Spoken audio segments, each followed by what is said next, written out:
생명의 위험을 겪고 현명한 청년으로 성장하게 된 자토보의 이야기 어떻게 들으셨나요? 여기 하리님 그리고 혜티님과 함께 얘기를 나눠보려고 합니다.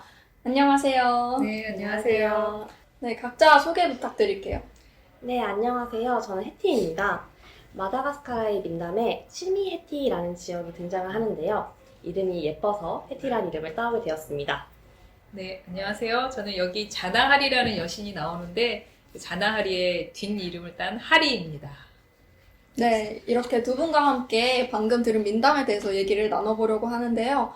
먼저 첫 번째로 주인공인 자토보가 왜 이렇게 위험한 일을 찾아 떠나려고 했는지 그 이유에 대해서 각자 생각이 궁금해요. 먼저 혜티님부터 말씀해 주시겠어요? 네, 저는 자토보가 저희들의 어린 청소년기를 대변한 인물이라고 생각을 했습니다. 보통 청소년기에는 무모하고 도전도 많이 하잖아요.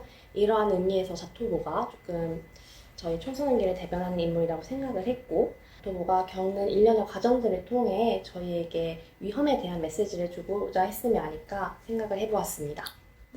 그러면 하리님 어떻게 생각하세요?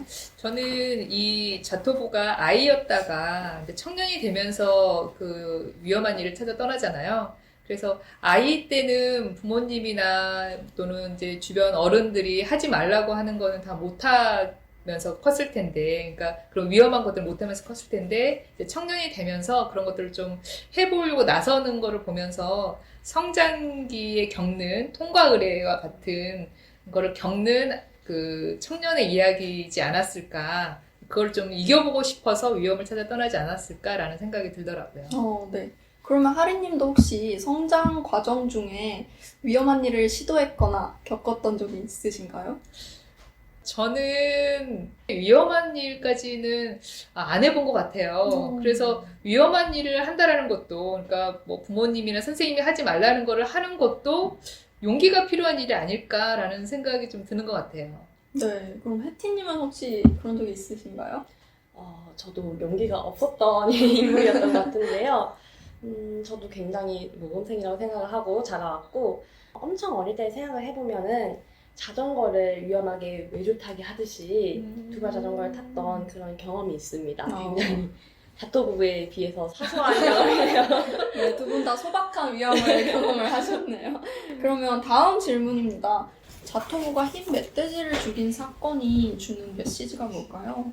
이 마다가스카르 그 사회에서 멧돼지가 사람을 많이 공격하는 위험한 것이기도 하고, 또 동물들 중에서도 사람과 동물들 사이에 있는 가축일 수도 있고 야생 동물일 수도 있는 그런 존재인 것 같아요. 그래서 이 자토보가 멧돼지를 죽인 것은 동물 자신들의 그 마을을 좀 위험에 빠뜨릴 수 있는 야생 동물을 죽였다, 용기를 내서 그런 의미가 될 수 있지 않을까. 그래서 그 마을 사람들이 또는 부모님이나 또는 선조들이 위험하다고 했었던, 터부시 됐었던, 금기시 됐었던 것들을 하나하나 이렇게 무너뜨려 가는 과정 중에 이 멧돼지도 나오지 않았을까라는 생각이 들더라고요.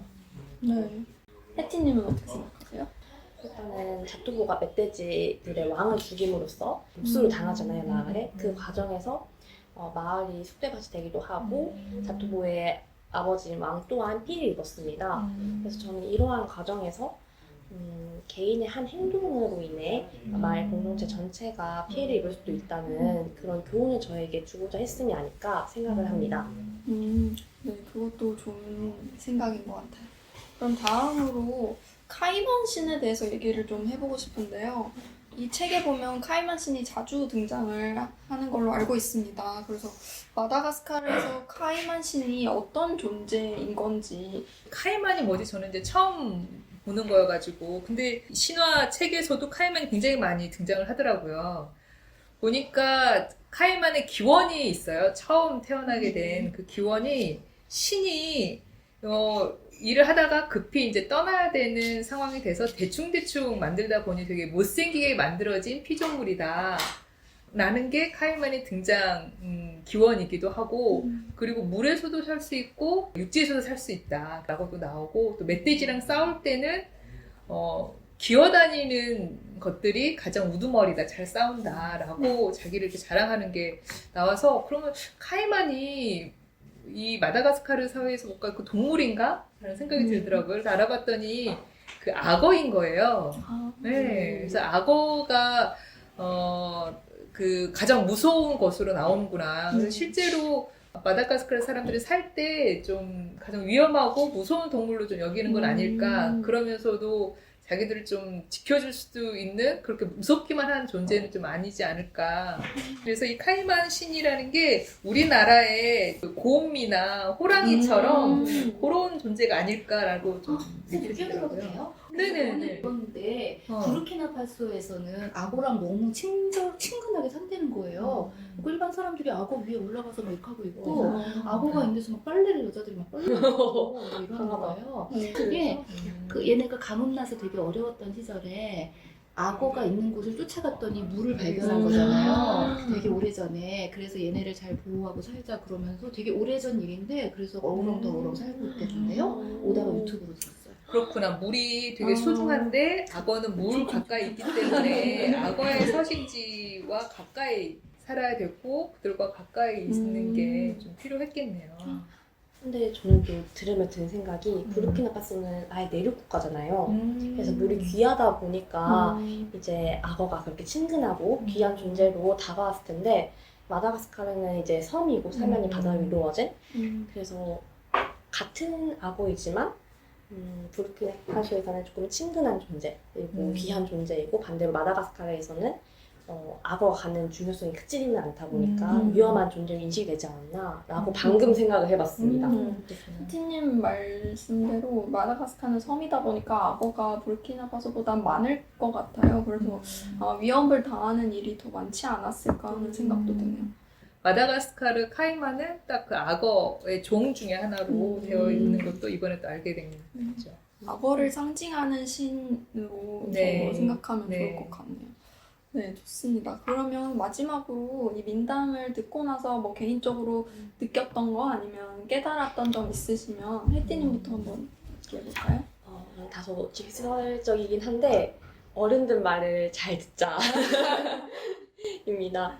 어릴 때는 사고도 많이 치고 어머님 말, 아빠 말 막 안 듣고 그랬었는데 결과적으로 20대가 돼서 보니 부모님 말씀이 틀린 게 별로 없더라고요. 이런 같은 맥락으로 다토부 역시 위험을 찾아서 떠나다가 결국에는 제일 위험한 존재인 카이만 씨를 찾아가는 과정에서 천중의 아들을 만나고 거의 죽다가 살아나게 되잖아요.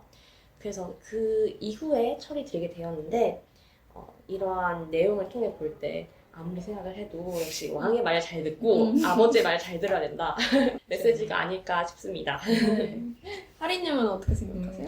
저는 좀 다르게 생각이 됐었는데 위험을 찾아 떠난 자토부가 그렇게 해서 자기도 좀 위험한 일에 처하기보다는 오히려 마을 사람들을 많이 위험에 처하게 해서 공경에 처하게 하는 거지만 결국 나중에는 현명한 그 청년으로 성장하게 됐다라는 걸로 끝나게 돼서 저는 그 현명하게 됐다라는 게 어떤 걸 의미할까 생각을 해봤어요.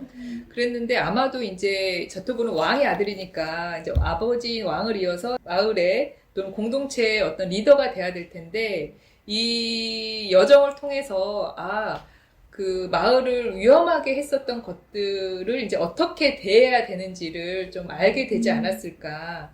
그런 면에서 좀 현명해지고 좀 개인적인 인간이 아니라 사회적인 인간, 나보다 공동체에 미치는 영향에 대해서도 생각할 수 있는 지혜를 갖게 되지 않았을까라는 게 이 이야기를 읽고 나서 드는 생각이었어요. 네, 구독자 여러분 어떻게 들으셨나요? 댓글로 남겨주시면 저희도 읽어보도록 하겠습니다.